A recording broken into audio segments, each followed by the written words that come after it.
शीतलचरणं कोमलचरणं शीतलचरणं कोमलचरणं मञ्जुलचरणं मम गुरुचरणं मञ्जुलचरणं मम गुरुचरणं मृदुलचरणमनुग्रहचरणं मृदुलचरणमनुग्रहचरणं सद्गुरुचरणं सदा भजाम्यहं सद्गुरुचरणं सदा भजाम्यहं प्रेमदाता प्राणनाथ सद्गुरुनाथ मम गुरुनाथ। सद्गुरु ललितानंदनाथ भगवान की जय, श्यामानंद भगवान की जय, भूमांबा माता की जय, समस्त सदाचार्य वृंद की जय, समस्त कोटि सज्जनलकु जय। புண்ணியானிமான் பரம பாகவதான் ஸ்மராமி என்கின்ற ரீதியிலே குரு பூர்ணிமா பர்வா உயர்ந்ததான ஆஷாட மாச சுதினம் இந்த தினத்திலே குருஸ்மரணம் அதை செய்ய வேண்டிய கடமை தாசர்களுக்கு இருப்பதினாலே குருவை ஸ்மரிக்க ஹேதுவாக ஒரு சிறு சொற்றொடர். குருநாதரை அருணாபிரபுவை வெங்குட்டு அண்ணா கண்டார். அழகான ரத்ன டோலையிலே அமர்ந்தபடி புன்சிரிப்பு மெய் கொண்ட மலர்ந்த முகம். அப்பொழுது பாப்பம்மா அவருக்கு தாம்பூலம் தரும்போது கத்தியம் பாடேன் என்று ஆணையிட, பாப்பம்மா அருணாபிரபு துணைவியார் அவர் கூடிய அக்கணம் வெங்குட்டு மாமா குருபக்த சிரோமணி தக்ஷணம் பாடிய இந்த சொற்றொடையை அனுபவிப்போம். சூரிய கோட்டி பிரகாசமு கோட்டி சந்திரவதனமு பிம்ப பல அதரமோ இது பத்மதள நேத்ரமோ கோட்டி சூரிய பிரகாசமு கோட்டி சந்திர வதனமோ బింబపల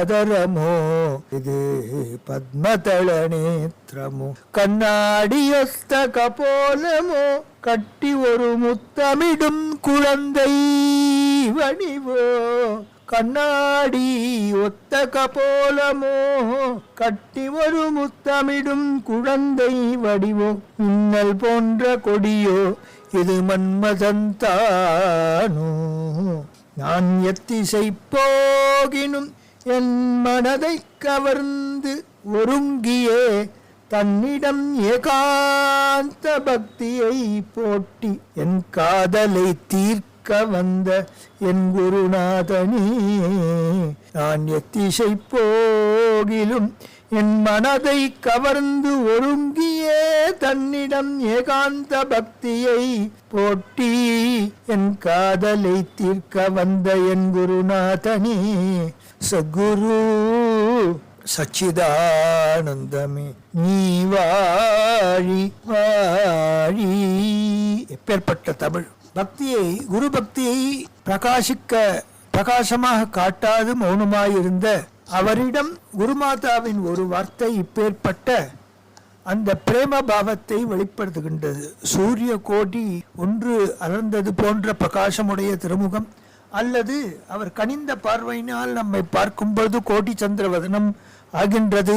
அவருடைய கொவை போன்ற சிவந்த செவ்வாய், இது தாமரைதான் விகசித்து இருக்கின்றதோ என்று அன்றந்த தாமரை போன்ற நேத்திரம், கண்ணாடியை விஞ்சும் பிரபை உடைய கபோலம், அதை கட்டி முத்தமிடும் ஒரு குழந்தை வடிவோ, ஒரு குழந்தையை போல கையில் எடுத்துன்னு வச்சுட்டு கொண்டதாமோ குருநாதரை, மின்னல் போன்ற கொடியோ, அல்லது இவர் தபஸ்வி, மகா தபஸ்வி, மகாஞானி, அவரை தொட்டால் நமக்கு அதிர்வு ஏற்படும் என்று பயமும் ஏற்படும். என் மனதை கவர்ந்து ஆயினும் என் மனதை கவர்ந்தான், எங்கிருந்தோ வந்தான், இடைச்சாதி நான் என்றான், என் மனதை கவர்ந்தான், கொள்ளை கொண்டான் சென்றான் கண்ணன் என்று பாரதியார் பாடுவது போல் என் மனதை கவர்ந்து ஒருங்கியே ஓரிடத்திலே லயமான மனம், தன்னிடம் அவனிடத்திலே ஏகாந்த பக்தியை போட்டி குருவிடம் குருபக்தி செய்ய வேண்டும் என்ற ஒரு எண்ணத்தையும் வலியவிலே வந்து ஆட்கொண்ட குருவல்லவா தருகின்றார்.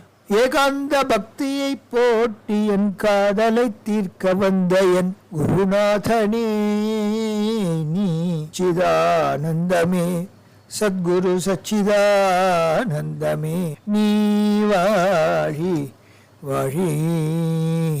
எவ்வளவு தினமான் பல்லாண்டு குருநாதருக்கு பாட வேண்டும், இன்னுமோர் நூற்றாண்டிலும் என்று பாட வேண்டும். அதுவல்லவா ஒரு உண்மையான தாசனின் ஆசை. குருநாதன் 4 பெரிய உயர்ந்த ஜோதிடர்கள் ராகவேந்திர சுவாமியிடம் வந்தனர். அவருடைய ஜாதகத்தை பார்க்க வேண்டும். ஜகத்திலே மிகவும் பிரசித்தி பெற்ற 4 தனித்தனியாக அமர்ந்து கணிக்க சொன்னார். 4 கணித்து விட்டு பலன் கூறினர். இவர் 360 வருட காலம் இருப்பார், இவர் 720 வருட காலம் இருப்பார் என்று 4 விதமாக பதில் அளித்தனர். அவர்களுக்கு தகுந்த பரிசை எல்லாம் வழங்கினார் குருநாதர். குருராட் ராகவேந்திர பிரபு, இது என்ன நியாயம்? அனைத்தும் சத்தியம் என்கின்றீரே, இதுவும் சத்தியமா என்று கேட்ட பொழுது, நான் எழுதிய கிரந்தங்கள் இவ்வளவு காலம் இருக்கும், என் உயிர் மேலும் இவ்வளவு காலங்கள் இருக்கும். நான் செய்த தபஸ் மந்த்ரா தேவதைகள் எல்லாம் தோளிலே வந்து இன்றும் ரீங்காரமிட்ட வண்ணம் இருக்கின்றன.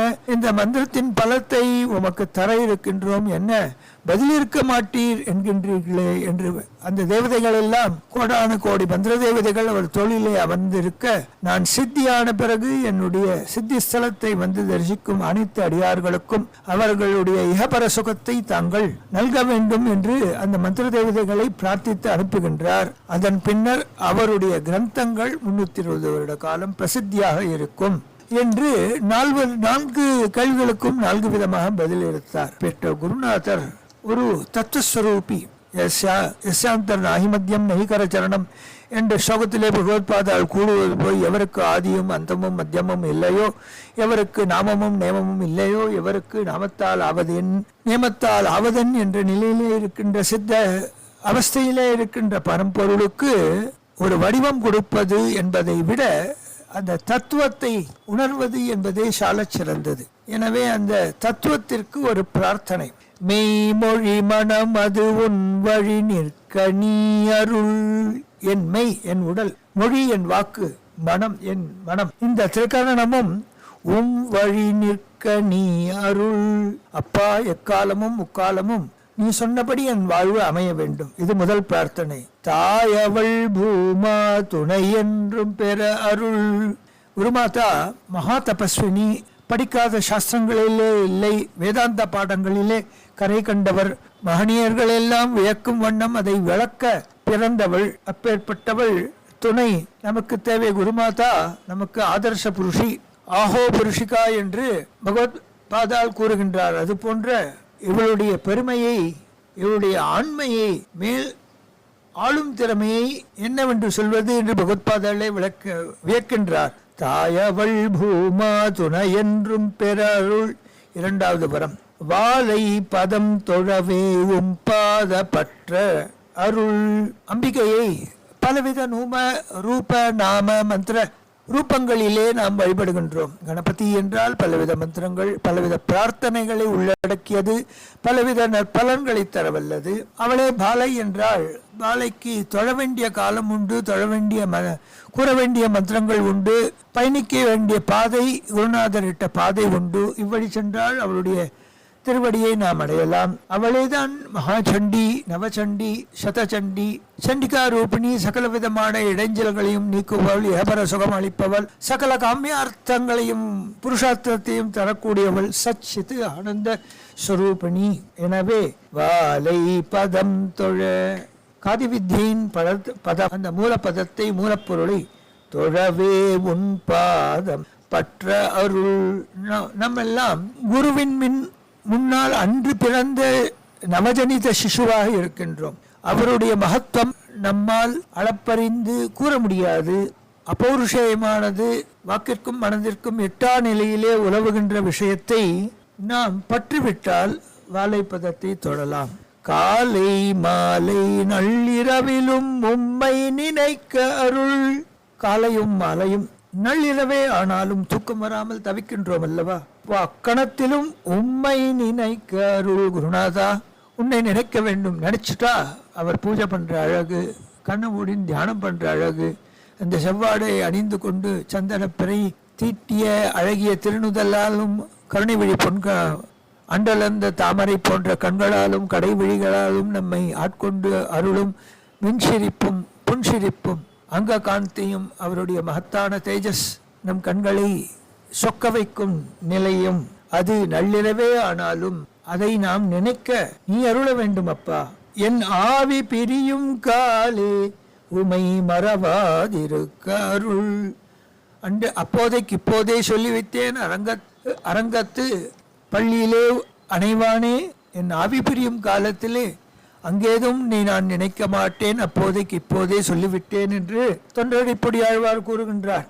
அதுபோல் என் ஆவி பெரியும் காலே, அப்பொழுது நம்ம தேகத்தில் அசௌக்கியமும் வாக்கு பிறந்த நிலையும் சித்தம் பிரமித்த நிலையும் இருக்கக்கூடும். அல்லது குருநாதருடைய பூர்ணமான ஆசி இருப்பின் அவரை போல் சித்தாவஸ்தையிலே காதி வித்தையிலே ஸ்திரமாக மனதை செலுத்திய நிலையையும் பெற இயலும். அதை பெறுவதற்கு கடை காலத்தில் கடை மூச்சில் கடை நினைவில் உண்மை மறவாதிருக்க அருள். எம் பொருள் மனை மாடு உமதன்றோ அறிவீர். நான் பெற்ற 16 செல்வமும் உமதருளால் அல்லவோ கிடைத்தது. அது உமதன்றோ, அது உமக்கே அர்ப்பணம். உமதருள் இல்லையேல் நான் யார் சதமல்லை பாரீர். நான் சதமல்ல, நான் பெற்றது அனைத்தும் உமக்கே அர்ப்பணம். உமதருள் இல்லையேல் நான் யார் என்ற கேள்வி ஏற்படும். நாம் பூஜ்யத்திற்கு ஒரு சமமானவர்கள். பூஜ்யம் என்றால் பூஜிக்கப்பட வேண்டிய பொருள் என்றும், பூஜ்யம் என்றால் ஒன்றும் இல்லை என்றும், சதமில்லை என்றும் அர்த்தம். அதற்கு முன்னாடி ஒன்றோ இரண்டோ மூன்றோ இட்டால் எவ்வளவு பூஜ்யம் போட்டாலும் அதற்கு மதிப்பு கூடிவிடும். அதுபோல் குரு அருள் என்ற ஒரு அந்த எண் வந்து விட்டால் எண்ணும் எழுத்தும் கண்ணெனத்தகும் என்றபடி நமக்கு ஒரு அங்கீகாரத்தை குருநாதர் தருவார். என் நினைவு முக்காலமும் எக்காலமும் உன் பதமலடி தொழுவதற்கு அன்றோ. நான் பிறந்தது என் நினைவு முக்காலமும் உன் திருவடியை வளைய வர வேண்டும். எம் பிறவி பயன் ஈதருள் கற்பகத்தருவே. கற்பக விருட்சத்தின் கீழ் அமர்ந்து எது கேட்டாலும் தரும். கோடானு கோடி தங்கக்கட்டிகள் வேண்டும் என்றால் தரும். ஐயோ, இதற்கு பாதுகாப்பு இல்லையே, எவனாவது வந்து என்னை அடித்து விட்டு எடுத்து சென்று விட்டால் என்று நினைப்பு வந்து அக்கணம் வருவான், அடிப்பான், செல்வான், அனைத்தும் பிடுங்கி விட்டு செல்வான். எதுவும் சதமில்லை என்கின்ற அந்த தீர்க்கமான எண்ணம் நமக்குள் ஸ்திரமாக ஏற்பட குருவருள் அன்றோ துணை நிற்க வேண்டும். எம் பிறவி பயன், அது நான் பெற்ற பயன், நான் பிறவி எடுத்ததன் பயன் உம் பதமலரடி தொழுவதற்கன்றோ. அதை நீ அருள் கற்பகத்தருவே. ஷாமானந்தரை உமதுருவில் கண்டிங்கு உய்ந்தோங்கள். ஷாமானந்தரோ பரானந்தநாதரையோ பூர்ணானந்தநாதரையோ ஸ்ரீ வித்யானந்தநாதரையோ கண்டதில்லை. ஷாமாம்பாவையோ மற்ற தேவதைகளையோ மற்ற குருமார்களையோ கண்டதில்லை. ஆனால் ஷாமானந்தரை இப்பிறவியிலே யாம் பெற்ற பயன் உமதுருவிலே இங்கு கண்டு உய்ந்தோமே பூமாவின் துணையாலே.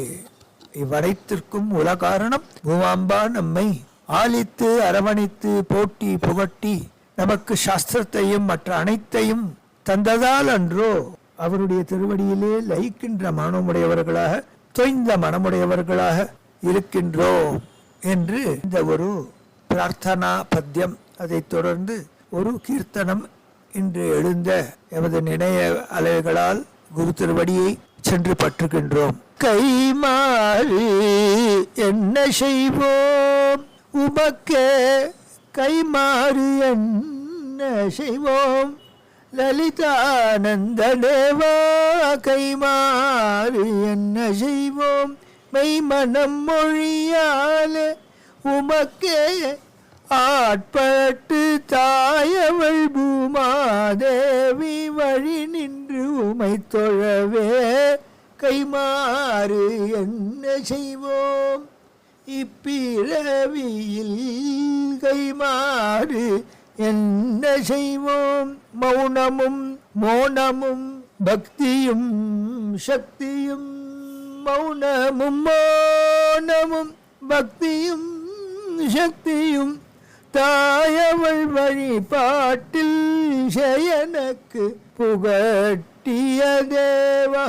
தாயவள் வழிபாட்டில் சேயனக்கு புகட்டிய தேவா கைமாறு என்ன செய்வோம்? லலிதையின் பதமதை உம்மொழி வழி நின்று தவமும் தியானமும் செய்ய புகட்டிய தேவா லலிதையின் பதமதை உம்மொழி வழி நின்று தவமும் தியானமும் செய்ய புகட்டியதே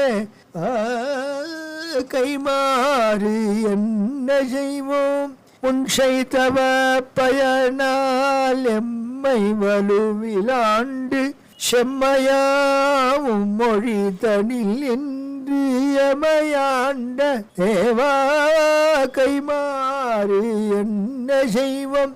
உன்சை தவ பயனால் எம்மை வலுவிலாண்டு செம்மையாமும் மொழி தனில் நின்று எமையாட்கொண்ட தேவா கைமாறு இப்புவியில் கைமாறு என்ன செய்வோம்? எந்த நீர் ஸ்ரீபுரம் ஏகிய பின்னரிங்கே பூமாவடிவில் இங்கு எமை செம்மைப்படுத்தி புகட்டி பூமாவடிவில் இங்கு எமை செம்மைப்படுத்தி புகட்டி நான்மறை தந்திர சாத்திரம் மற்றும் பலவும் போதித்து நான்மறை மந்திர தந்திர சாஸ்திரம் மற்றும் போதித்து செம்மைப்படுத்தி